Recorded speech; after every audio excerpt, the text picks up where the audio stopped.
Et les pompes funèbres là. Alors, ça concerne 440 jeunes, la carte jeune, sur un potentiel de 3000 jeunes par président. Donc j'ai eu les statistiques. En tout cas, c'est un bon projet parce que du coup, ça va permettre aussi à nos commerces locaux d'avoir aussi une nouvelle dynamique, puisque grâce aux promotions qu'ils vont pouvoir engager auprès de ces jeunes, d'améliorer leur fréquentation. Donc il y a un travail maintenant avec une lettre qui va partir signer d'Elsa, un travail du Syndic jeunesse sur ce sujet avec Laurent, pour faire participer tous nos commerces de proximité dans cette démarche qui est plutôt positive. Avec un potentiel de 440 jeunes. Très bien. Qui est contre? Madame Alain, pardon. Je ne suis pas contre, mais j'ai une question. Les jeunes de la résidence universitaire, ils font partie de cette proposition ou pas? Ils peuvent en faire partie à partir du moment où ils adhèrent à la carte jeune. Ah, c'est ça, voilà. Donc, mais est-ce qu'on leur a déjà fait la proposition? Parce que alors, on parlait tout à l'heure de commerce local, vous avez dit que ça n'avait pas beaucoup, que leur présence n'avait pas beaucoup d'impact sur le commerce local. Peut-être que c'est une façon de leur... C'est le cas par la 8h15, oui. qui a donc Tu n'as pas venu Il y a Nicolas? quelqu'un qui va les voir à la résidence. non, Ah bon. Il vient tout seul? Non, non. Moi, je vais dire 20h. Peut-être qu'il faut faire une présence. On peut y être à 20h. Moi, j'y serai à 20h. Bon, on y est à 20h. Oui, mais si on n'y va pas, On a un mail pour dire c'est une qu'il expérience, n'est pas excusez-moi, c'est dans un autre domaine, mais avec la Croix-Rouge, on a toujours pensé que ce n'était pas la peine d'aller s'occuper des étudiants, etc. Or, on s'est aperçu qu'il y avait une grande demande de jeunes qui ne pouvaient pas forcément s'habiller correctement, manger correctement, etc. Et qui avaient besoin d'aide. C'est peut-être une façon aussi d'aider et les étudiants et le commerce local. Ah, ils sont dans la merde, les étudiants. Passe au vote. Qui est contre? Qui s'abstient? Unanimité, je vous remercie. Allez, caisse de l'allocation familiale. Laurent. Donc il s'agit, comme vous le savez, la ville de Maurepas a mis en place un dispositif d'accompagnement à la scolarité au Trilly et au Mille Club depuis quelques années. Donc c'est un dispositif qui a pour objectif de favoriser la réussite scolaire des jeunes, que ce soit au collège comme au lycée. Les allocations familiales des élus expérimentent un nouveau mode de financement. Ce qu'il faut savoir, c'est que les années précédentes, le montant de la subvention était de 9 600 € l'année dernière, de 4 700 € l'année d'avant. Donc là, ce que je demande, c'est d'autoriser monsieur le maire à continuer de signer la convention effective avec la caisse d'allocation des élus. Monsieur le maire. Question. Qui est contre? Une question, pardon. Oui, Norman. Excuse-moi, Laurent, je voulais savoir pourquoi le montant était... Parce que les années d'avant, le système n'était pas demandé pour l'ensemble des deux structures. D'accord, il y a un change de structure Une plus élevé. D'accord. Une seule structure. Très bien. Qui est contre? Qui s'abstient? Adopté. Je vous remercie. Attribution d'une subvention exceptionnelle au club des nageurs de 50 ans d'Yvelines. Alors, monsieur le maire, compte tenu des débats tout à l'heure, je suis extrêmement inquiet de savoir comment mes propos pourront être déformés si je ne prends pas quelques précautions. Alors, je vais essayer de surmonter mon stress pour arriver au château. Oh, chouchou. Oh, chouchounette. Bon. Alors, il s'agit de l'attribution d'une subvention exceptionnelle au club des nageurs de Saint-Quentin. Le club nous a sollicité la ville pour obtenir une aide financière. Quelle est la situation? La fermeture de la piscine du centre nautique a donc généré un certain nombre de dispositions comprises des clubs, dont le club des nageurs, qui ont conduit en particulier à procéder à des licenciements de leur personnel, compte tenu d'arrêt d'activité. Alors, il est clair que dans le cas du club des nageurs, il s'agissait de 14 entraîneurs, soit 3 équivalents temps plein. c'est une charge, c'est encore une charge pour le club importante, et il faut bien se mettre dans la situation que vit le club. Le président actuel et son équipe a pris les rênes de ce club voilà à peu près 4 ans, a trouvé une situation de trésorerie assez négative, l'a remontée avec un certain nombre de dispositions de gestion qu'on ne peut que saluer, mais est arrivé au juste équilibre au début de cette année. Alors, avoir à supporter ce genre d'événement, donc de gestion difficile, de licenciement, alors qu'il était logé à l'équilibre, l'a mis évidemment dans une situation difficile, puisqu'il n'a pu qu'assurer les indemnités de licenciement donc les agents. Par contre, reste un certain nombre de charges sociales sur lesquelles il n'a pas de couverture, il n'a pas de financement possible. Il manque au club la somme de 20 000 €. Il a négocié avec les instances de l'URSSAF, en particulier un étalement sur toute l'année 2016, mais à partir du mois de février, il est en cessation de paiement, ou tout au moins il ne peut plus payer, il n'a plus aucune couverture, et donc il nous a demandé une aide pour arriver à sortir de cette situation.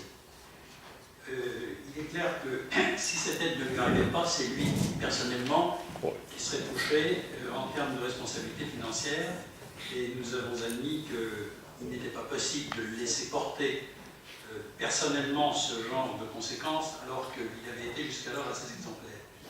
Donc, après une réflexion à un tour de table et un certain nombre de réunions avec le président en question, il est demandé au conseil municipal de voter le principe d'une subvention exceptionnelle d'un montant de 20 000 €, que je qualifierais de subvention exceptionnelle enveloppe, avec le paiement immédiat d'un versement de 6 800 qui lui permettront de couvrir les 3 mensualités qu'il doit avoir dans les mois qui viennent. Pourquoi 6 800 €? Parce que ça représente la quote-part de Maurepas dans l'utilisation de la piscine, avec 34% d'adhérents maurepasiens dans le club des nageurs. Dans le même temps, puisqu'il s'agit bien d'une indemnité enveloppe, dans le même temps, on réfléchit à qui était légitime pour accompagner ce mouvement et apporter son aide financière au club en question. Il y a évidemment toutes les communes qui donnent des adhérents au club des nageurs, qui fréquentent la piscine. Je rappelle que Maurepas gère la piscine, mais le comité d'experts a démontré que dans les faits, elle avait une vocation, une utilisation, un rayonnement intercommunal. On a donc appuyé le club des nageurs pour qu'il fasse une demande de subvention, là aussi exceptionnelle, à Sky, à la Ville Nouvelle. Cette demande a été formulée par le club, elle est accompagnée par un courrier de monsieur le maire, dont on attend les résultats dans les semaines qui viennent. En conséquence, notre délibération consiste à autoriser la subvention exceptionnelle de 20 000 € au club des nageurs de 50 ans et demi, en précisant qu'un premier versement serait immédiatement assuré par la ville et que le solde ne sera versé qu'en fonction de ce que les autres apports mettront au pot, si vous le permettez. Ça veut dire qu'on ne sait pas, entre le 6 800 immédiat et la 20 000 enveloppes, de combien la responsabilité de la ville sera engagée. Vraisemblablement, la Ville Nouvelle fera un effort significatif et on a peut-être aussi formulé quelques autres idées auprès du président pour essayer d'aller chercher d'autres couvertures. Communauté. La Ville Nouvelle n'existe plus. Alors, y a-t-il des questions sur ce sujet? Non, on est forcément d'accord. J'imagine qu'il ne peut pas supporter ça tout seul, c'est pas possible. Même si le président est responsable de son association, c'est indépendant de sa volonté complètement. Et comme l'a dit Michel Leroy, il a bien géré précédemment son association, ça serait quand même un peu dommage de le pénaliser. Alors, Mme Lacan, c'est quelque chose qui me frappe. Mme de Bucquois a rappelé tout à l'heure qu'il y avait eu la création d'un service de vie associative. On a passé beaucoup d'heures pour gérer les demandes de subvention de 2016. On a pratiquement terminé pour les 3 secteurs, c'est à peu près 80 associations. Et la lecture détaillée de ce qui nous remonte, par moments, nous font frémir. On voit potentiellement des clubs qui pourraient se trouver dans la même situation que le club des nageurs. Pour toute autre raison de licenciement, mais pour une simple activité de gestion, à savoir que des clubs sans trésorerie avec une masse salariale importante. Ils sont donc exposés de manière extrêmement fragile, et les présidents en Siècle, question, en c'est général, aujourd'hui. ne se sont pas couverts d'assurance. Donc là, je ne voudrais pas revenir sur le passé, parce qu'on va nous épuiser encore, le marché est toujours rétroviseur. Il n'empêche que ça va être nouveau, mais qu'on va mettre un certain nombre de dispositions pour aider, pour alerter les présidents de leur fragilité. Il n'y a pas que celle-là, il y a des fragilités d'autres natures. Et on parlait tout à l'heure du denier public. Imaginez une association qui a 0 en trésorerie, qui présente un projet d'animation et qui vient demander une subvention à la ville de 5 000 €, ça laisse quand même réfléchir sur la sensibilité de l'usage des deniers publics. Donc tout ça pour dire que cet exemple-là, plus un autre que nous avons vécu il y a 1 an et demi avec le tennis, montre, s'il était besoin, qu'on a besoin d'avoir une assistance des associations beaucoup plus pointue qu'elle n'a jamais été faite par le passé. Ah, moi, je ne suis pas tout à fait d'accord. Oui. Excusez-moi, si je veux bien qu'on parle de ça, mais vous avez dit que certaines associations pourraient se retrouver dans les mêmes difficultés. Moi, je vais vous dire, alors, je suis désolée de peut-être aussi de parler en regardant dans le rétroviseur, mais il y avait l'OMS et l'OMLC. Moi, j'ai géré, et d'autres après moi, l'OMLC. Nous avions des rencontres avec les présidents, et peut-être que c'est quelque chose qu'il faut faire à la vie associative, avec une présentation des difficultés qui pouvaient arriver aux présidents s'ils ne se prémunissaient pas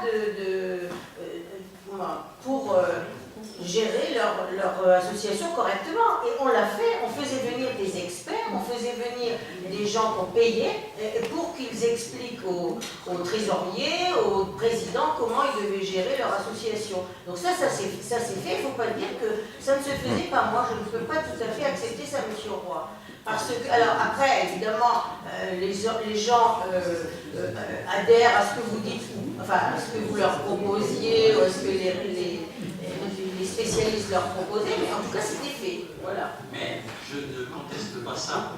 La vraie difficulté dans ce genre de situation, c'est que quand on réunit les présidents tous ensemble et qu'on leur fait un discours général, et qu'ils ont des experts qui vous disent c'est une chose, tant que vous ne prenez pas le président concerné par un dossier particulièrement pointu, que vous ne lui parlez pas de ses difficultés hors de tout contexte de groupe, le discours ne passe pas. Ou mal. Bon, c'est tout. Mais de toute façon, on fera ce qu'il faut.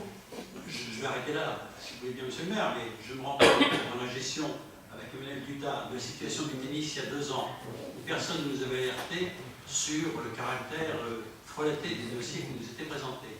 Où cette fois-ci, d'une toute autre nature, le président est un homme estimable, le président du cabinet, il a fait ce qu'il fallait. Mais il est tombé de l'armoire quand on lui a dit pourquoi n'avez-vous pas pris d'assurance personnelle pour vous couvrir de ce genre de risque, alors que vous saviez que la trésorerie du club était assez désastreuse, avant même qu'on décide de la fermeture du centre nautique. Donc il va falloir des accompagnements et des remarques beaucoup plus personnelles, beaucoup plus directes par association. Juste Nicole. une petite remarque, je ne pensais pas qu'on pouvait prendre une assurance personnelle pour gérer une association. Vous voyez, Pas sur la gestion. Non, mais une assurance personnelle, on en a une, mais je veux dire, pour la gestion, non. Non, mais on peut se couvrir d'un certain nombre de risques. C'est une étude qu'on va lancer. Rien ne dit qu'on ne peut pas trouver une assurance c'est pas pareil. Oui. à laquelle adhérerait individuellement sur couverture personnelle. Il se peut que. Ça conteste n'est pas possible. Tout ça pour dire que de toute façon, à mon avis, ce genre de choses n'est traitable que par la ville, et les services de la ville et les services juridiques. C'est suffisamment pointu pour que je ne reproche rien aux autistes et qu'il n'ait pas eu les moyens de faire ce qu'il aurait dû faire. Non, je pense que c'est très important. Tout à fait. Il n'y a pas de problème. Enfin, je ne suis pas en train de critiquer ce que disait M. Roy, de montrer qu'il y avait eu des propositions qui avaient été faites précédemment. Laurent, Laurent. Oui, Erwan. Nicole, on est logique dans le raisonnement qui a été énoncé. C'est-à-dire que si les offices prenaient le temps et que les présidents étaient bienveillants, la situation de cette association n'aurait pas été sur un plan financier comme elle l'est actuellement. Il y a 2 ans, il y a 3 ans. C'est ça le lien. C'est juste ça. Après, c'est pour ça que l'accompagnement, si ce que tu dis est réel, ils auraient dû combler, accompagner pour remettre au moins les finances en ordre de marche. Je suis d'accord, on avait eu des problèmes avec certaines associations, c'est pourquoi on avait fait venir des juristes, etc. C'est que certaines associations n'avaient pas fait de provision pour les départs à la retraite quand ils avaient des salariés, je ne sais pas si Christian s'en souvient, et qu'on avait été obligé de les aider beaucoup. Donc on a dit stop, on ne le fera plus parce que ce sont les finances municipales et qu'ils doivent justement réfléchir à gérer leur association autrement. Mais je vous assure que ça avait été fait. En tout cas, je ne parle que d'une association que je connais, c'était l'OMLC. Après, les autres, je n'ai pas vu comment ils géraient. Très bien, on va passer au vote. Qui est contre? Qui s'abstient? Unanimité, je vous remercie pour les nageurs. Je vous souhaite une... Est-ce qu'on peut poser des questions? Bah, il n'y en avait pas Oui, mais c'est des petites questions. Moi, c'est leur après la séance, si vous voulez, parce que Excusez-moi. La présentation de M. Donner, alors on peut la voir, s'il vous plaît? bien sûr, oui. Voilà, c'est tout. On va mettre sur le site de la mairie. Michel, Payant 1 €. Michel, elle ne peut pas être sur le site de la mairie. Transparence. On passe à la délibération au prochain conseil, on va venir avec travail. Nicole.